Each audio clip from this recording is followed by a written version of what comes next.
Hello and welcome to Criminal Justice in a Nutshell. My name is Dr. John Fisher, and today's episode of Criminal Justice in a Nutshell is classification and case supervision for probation and parole.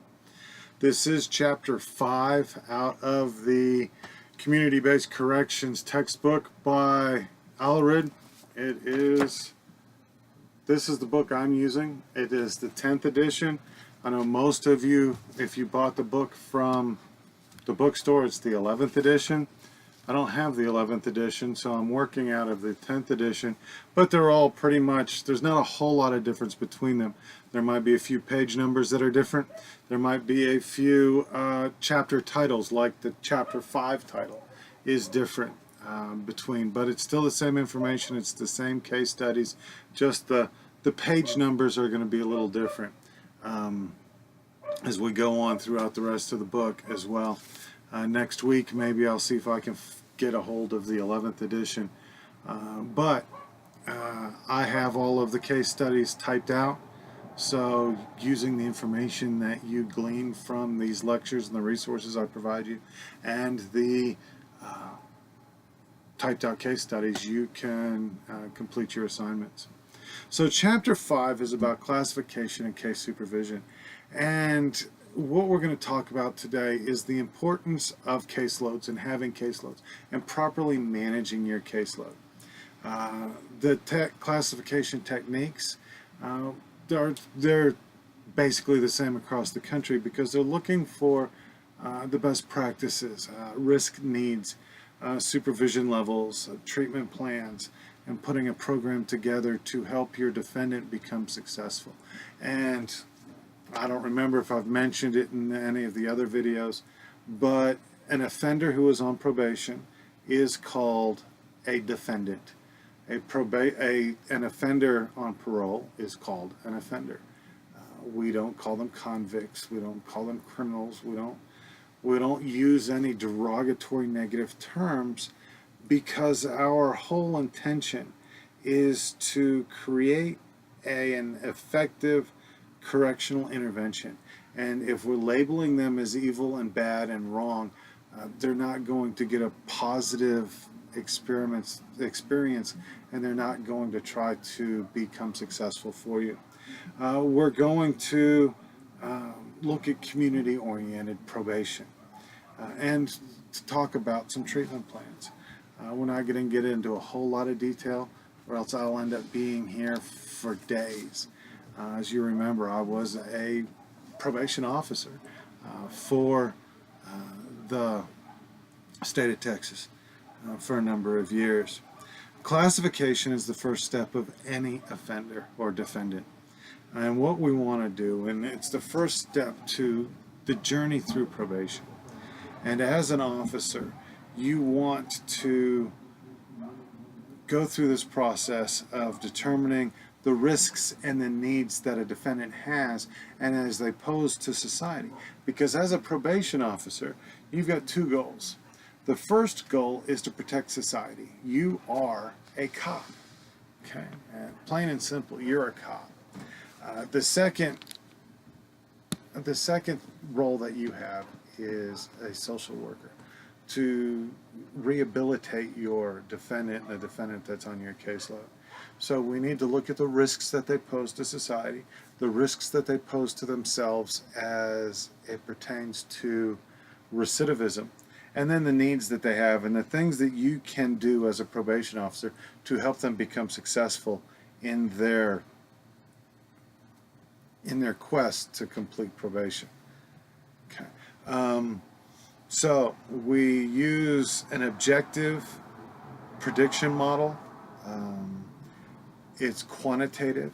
We use a lot of statistics, but the math is already done for you, other than adding and subtracting. As you go through the different figures in Figure 1 and Figure 2, and then at the end of the book, you'll see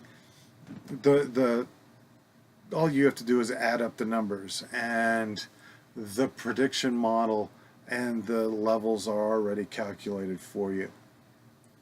So it is extremely difficult to identify risks or differentiate the different risks that a defendant has in order to make sure that they're successful. Because that's your job. As a probation officer, as a parole officer, your job is to make sure that your defendant is successful and they do not return to a life of criminality and criminal behaviors. So we want to identify those needs, identify those risks, and using risk assessment. In Texas, it's called Strategies for Case Supervision. There's different factors, there's different categories. It does add up to about 50 questions of this interview that you're going to conduct with your defendant in your office, behind, not necessarily behind a closed door, but behind, as private as you can make it, because you're going to be talking about a lot of personal things. Okay, so you need to, it's the use of validated quantitative instruments that provide measures for the offender's propensity to commit further criminal activity. This determines the level of the offender. There are different levels. There is maximum, standard, low, administrative, and based upon the level of risk that they have towards their propensity for further criminal activity will determine the level of supervision that any particular defendant needs. There are several factors that are determined while conducting this strategies for case supervision, this advanced risk assessment. The first are static factors, and these static factors can't be changed. You can't change them. Gender, family. Well, did they grow up in a broken home? What is their first arrest? How large or how long is their arrest record? What was their number of arrests? When did they start using drugs? When did they start abusing alcohol? When was what different drugs have they used? And when did they first start using them? These are static events and static factors that can't be changed. All we can do is work with them. And if we know these in advance as we're going in to establish and create supervision plans, then we can ensure that we develop a plan that will help the defendant become successful. Okay. Then there's the dynamic factors, and these dynamic factors are fluid, they're flexible, such as their drug use. Not when they started using drugs, but how often they use drugs. If we can get them to stop using drugs and alcohol. Do they have an anger problem? Do they have an employment problem? Do they have financial problems? Do they have a strong support group? Do they have a strong family who will support them in their change of their lifestyle? These factors can help determine whether or not, and can predict the level of success that we have with our probationers. When I was in San Angelo, I was with the Concho Valley CSCD. I was a substance abuse case. I had a substance abuse caseload. All of my defendants were fresh out of CRTC, which is a court residential treatment facility or center. And you'll read about those later on in the textbook.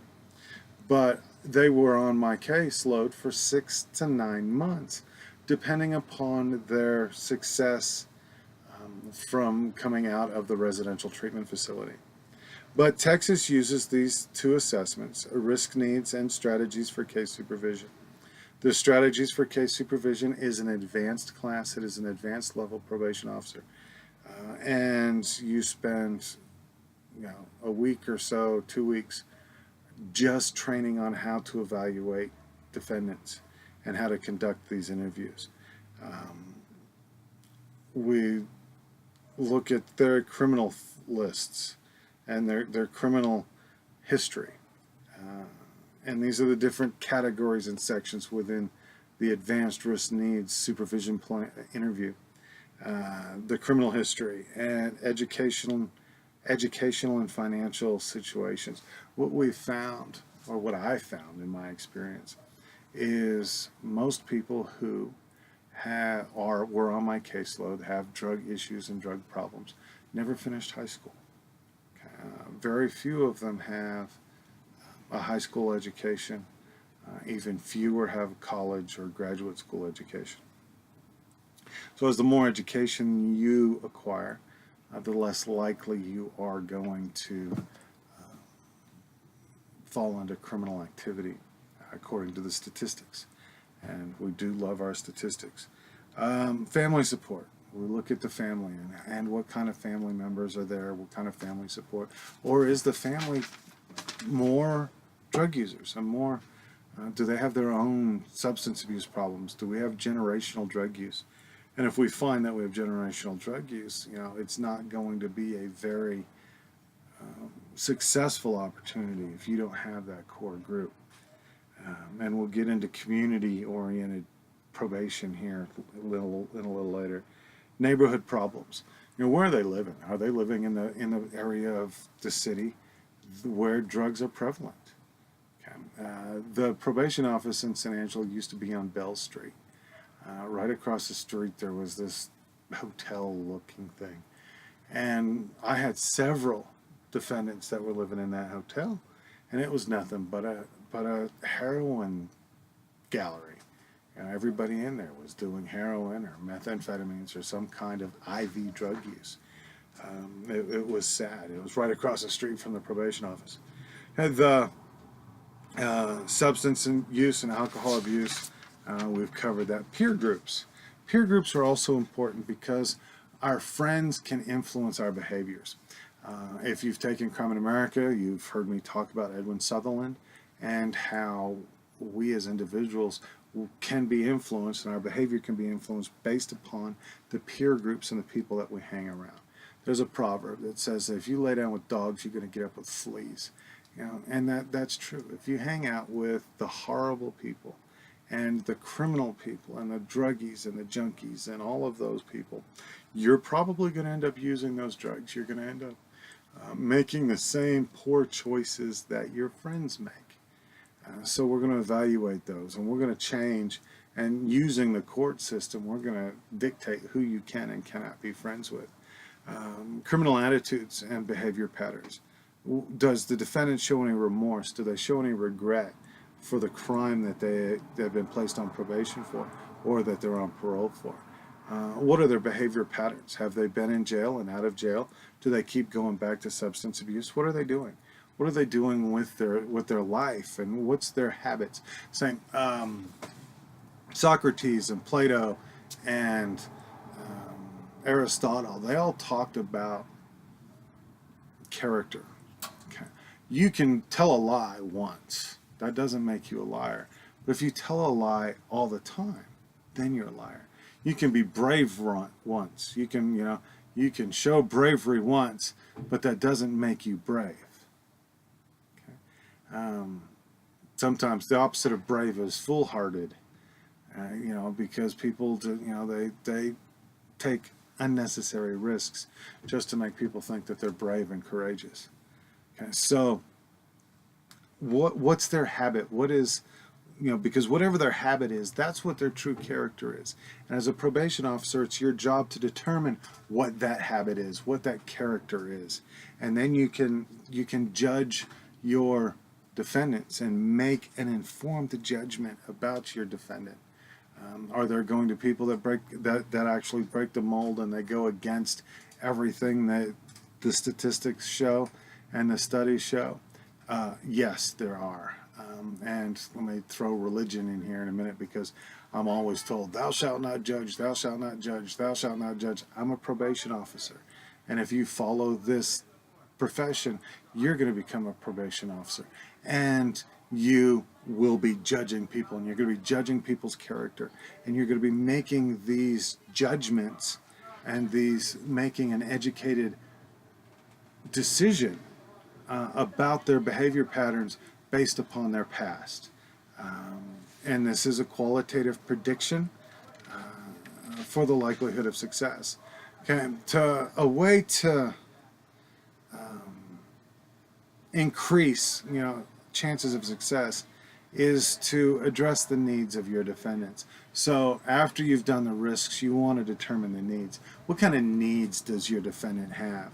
You need to identify those characteristics, those conditions, and those behavior problems that need to be changed or that will limit the motivation for success. Okay? If you have a defendant on your caseload who suffers from a low self-esteem and they're suffering from self-fulfilling prophecies, you've got to change that cognitive mental thought, and we'll get to that here in a little bit. Okay, so you need to use the information to create a plan. After you've done all of these assessments, you've done all of these interviews, and you've talked to all of these people, you need to create a plan. Okay, so, and that's what you're going to be doing in your case study. You're going to be doing an evaluation on a couple defendants. You're going to answer the questions and go through the assessment the best that you can. I recommend that you get a friend or a family member to read the little part there and then have them fill in the blanks, okay, so that you can come up with a plan. You need to identify the problems. You need to identify the risks for recidivism. You need to identify the needs to increase success. You need to create short-term goals and long-term goals. And then you want to develop a supervision plan that the defendant agrees to follow. Okay? Because if the defendant's not on board and he's not willing to participate, you are not going to be successful. Okay. But one of the things that I've found in my experience, and if there's any other probation officers that watch this, they can either agree with me or disagree with me. But one of the things that I have found is that when I was dealing with defendants and when I was trying to create a successful supervision plan, one of the things that I found is that if I was able to make a positive connection with the defendant during the intake process, they were more likely to participate. If they did not trust me, if they did not believe that I had their best interests at heart, they thought I was just there to get a paycheck, they weren't really participating, and things, it wasn't successful, and I'd end up filing a motion to revoke on them. And these are things that we need to talk about, or things that we need to establish. But like Reagan used to say, trust but verify. We're going to set this program up, we're going to set this plan up, but it's going to be my job to make sure that you're working the program. The first is through surveillance. And surveillance is used to determine if the defendants are meeting their conditions of probation. Okay. All of my defendants were not allowed to go to bars. They were not allowed to drink at any time. They were not allowed to use drugs. They had a 9 o'clock curfew unless they were at work. And in order to verify all of this, I would do home visits. I would do job checks. I would do curfew checks.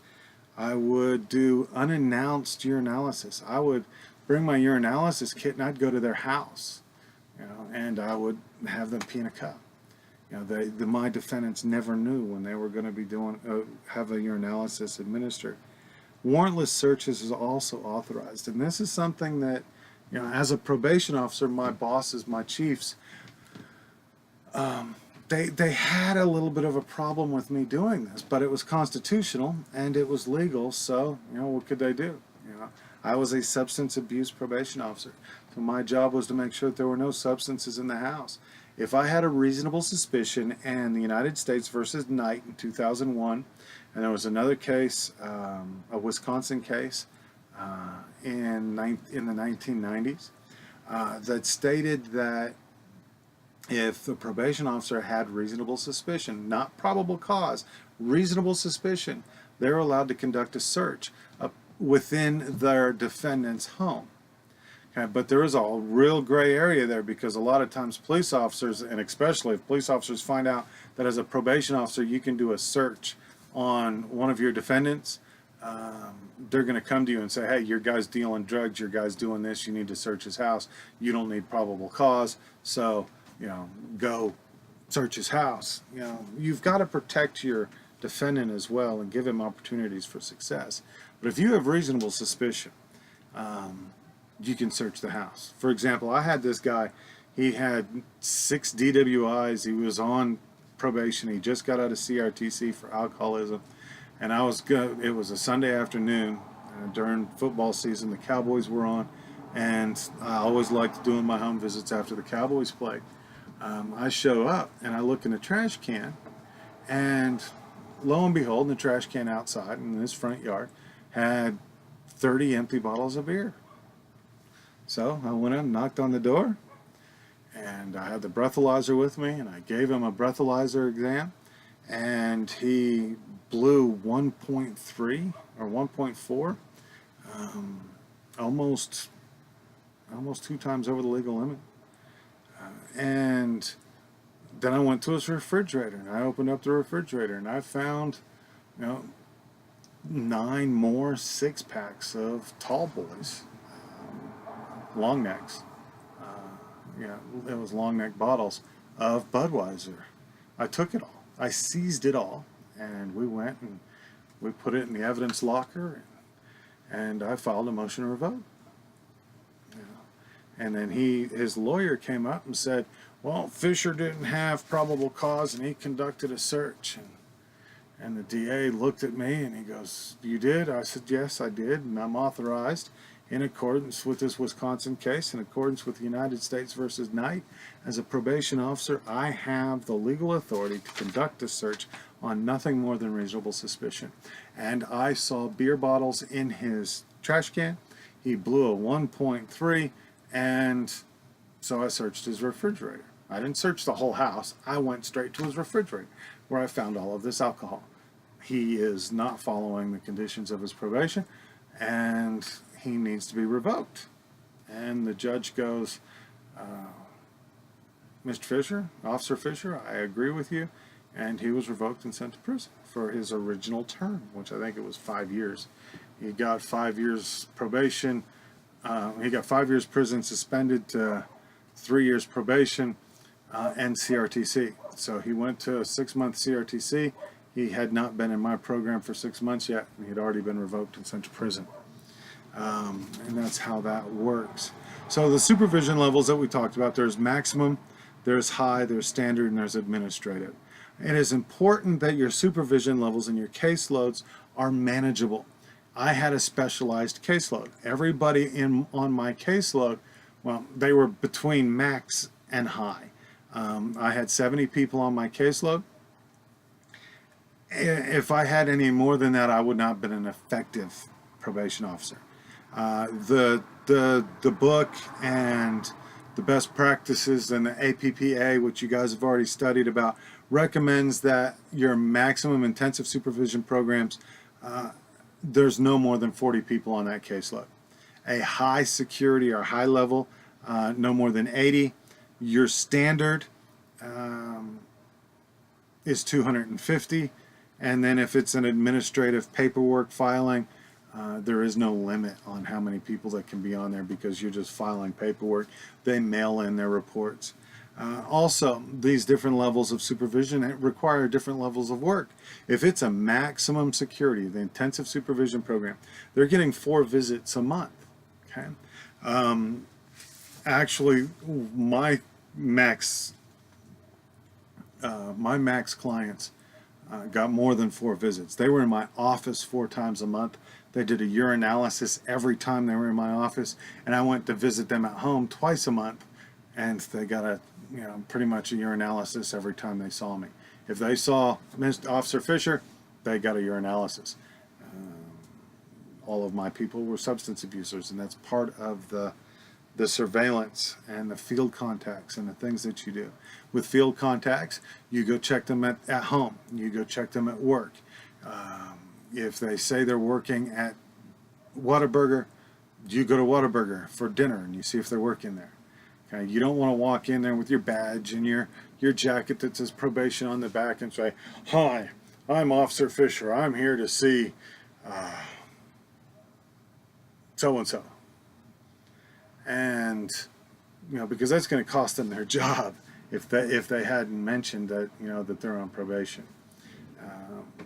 And even if you did mention that they were on probation and their boss knew that they were on probation, they probably don't want the probation officer, coming in and getting in their business and messing with things, because it distracts the flow. So if you do a job check, just walk in, do your job check, find a reason to be there, and then leave. The caseload is important. That it is very important that you properly manage your caseload. If you get too many people on your caseload, and your effectiveness is going to go down. So, what are the principles of effective intervention? I'm not going to read them all. They're in your text. There's 8 of them, and these 8 treatment standards have been shown to reduce recidivism. Okay. They use evidence-based practices or best practices to develop plans for success and to ensure that you have a good plan to help make sure. And this includes cognitive behavioral therapy. It includes different therapy organizations. But cognitive therapy organization, or cognitive behavioral therapy, CBT, is the therapeutic intervention for helping a person to change their entire being. It's a blended of 2 different types of therapies: cognitive therapy and behavioral therapy. Cognitive therapy is to change the thought process. It's to change the way that people think. Okay. And then you have the behavioral therapy, which actually changes what people do.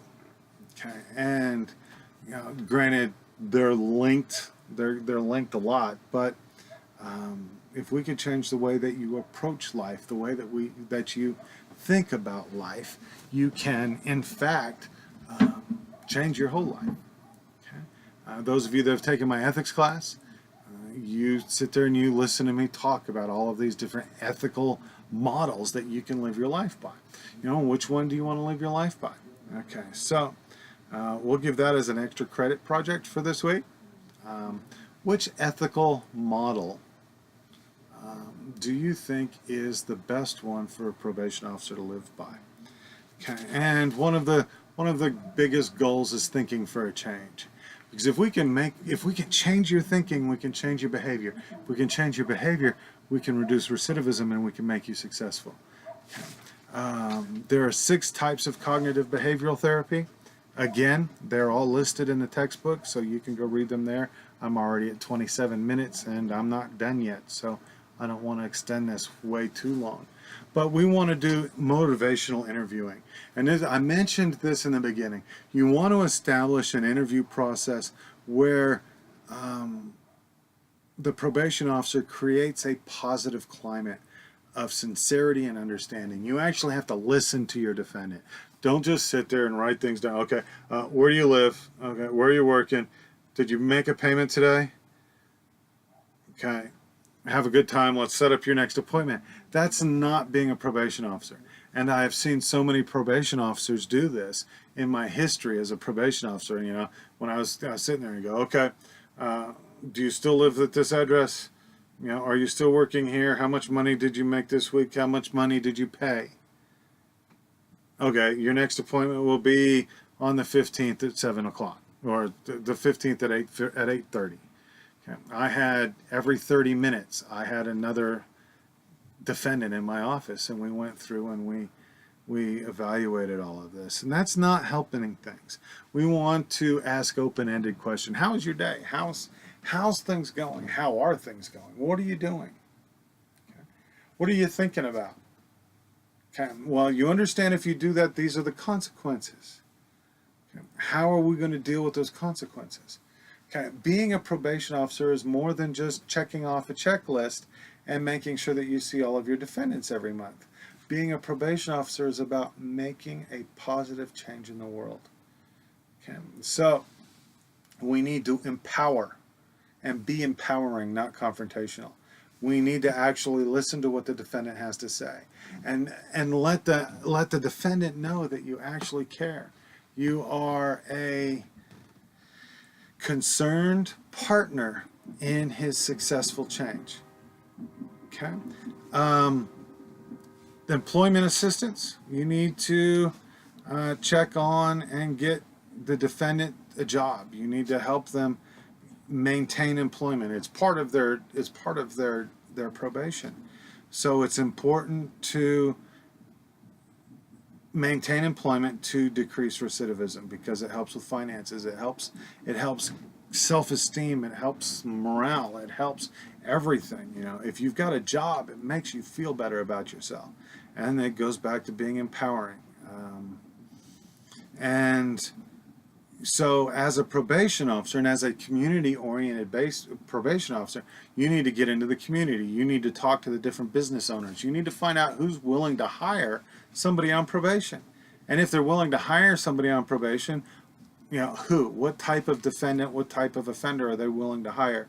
And you need to create and you need to cultivate these relationships within the community.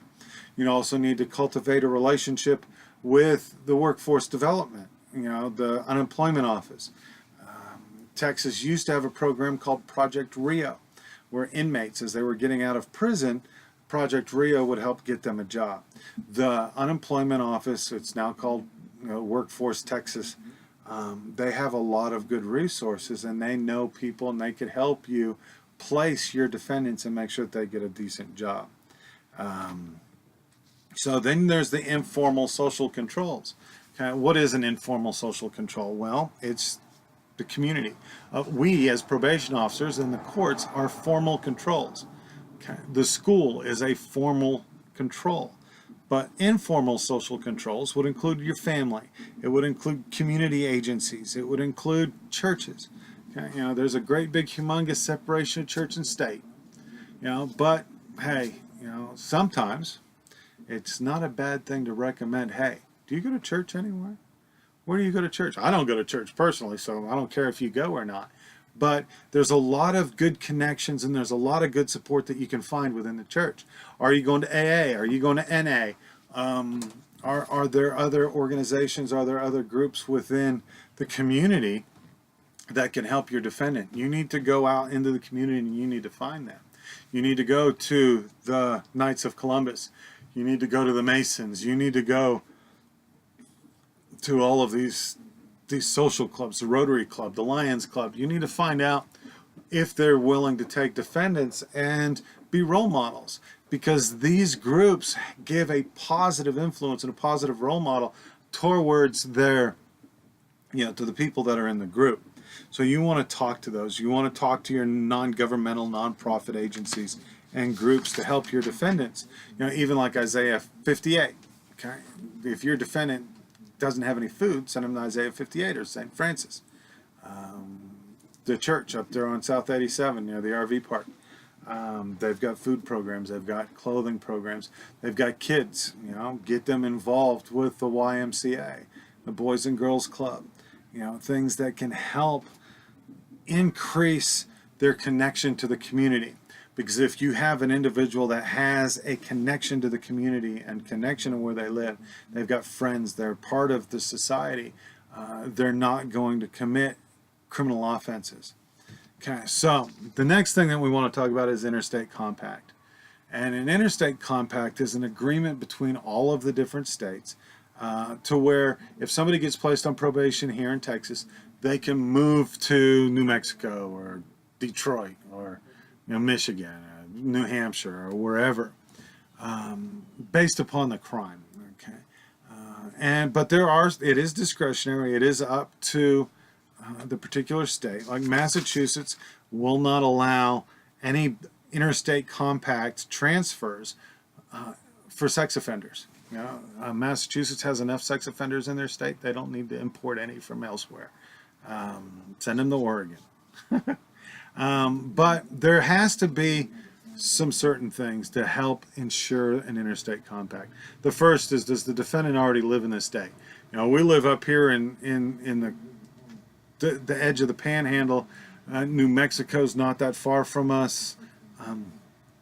So somebody could be down here from New Mexico. Big Spring is the crossroads for the drug cartels. They get busted here in Big Spring for drugs.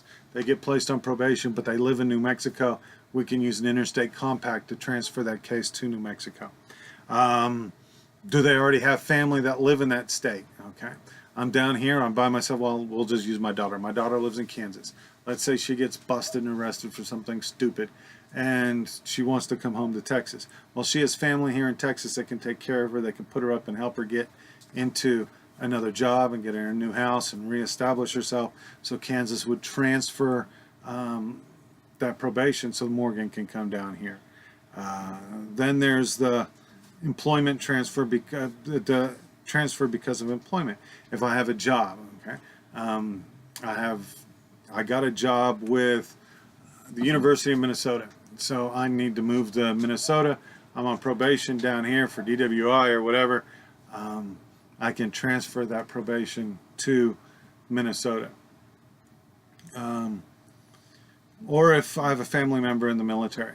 Okay. For example, let's say my wife was on probation and I was stationed at a Goodfellow Air Force Base, and I got transfer orders to Pease Air Force Base, New Hampshire. Well, they're not going to keep me here in Texas. They're not going to force my wife to stay here in Texas when I'm in New Hampshire. So they're going to transfer an Interstate Compact, transfer her probation to New Hampshire.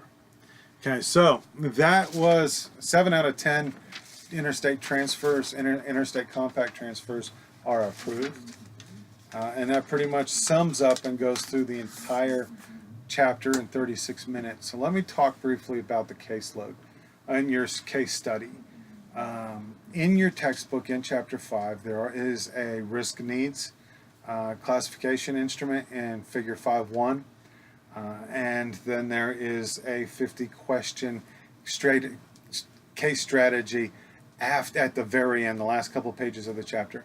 I need you to complete all that. If you go to the case study, and it's down here at the bottom of this link, and if you go into the assignments page here for chapter 5, it's going to be there as well. If you go read that, you find the defendants, you read the stories, you do the assessments, and then you write up the assessments, and then you write up your conclusions, your thoughts, and your supervision plan, and how that you're going to make this defendant successful. Okay, this is Dr. Fisher and criminal justice in a nutshell, classification and case management, case supervision. I hope you have a blessed week. I hope you have a great week, and I'll see you at the next episode.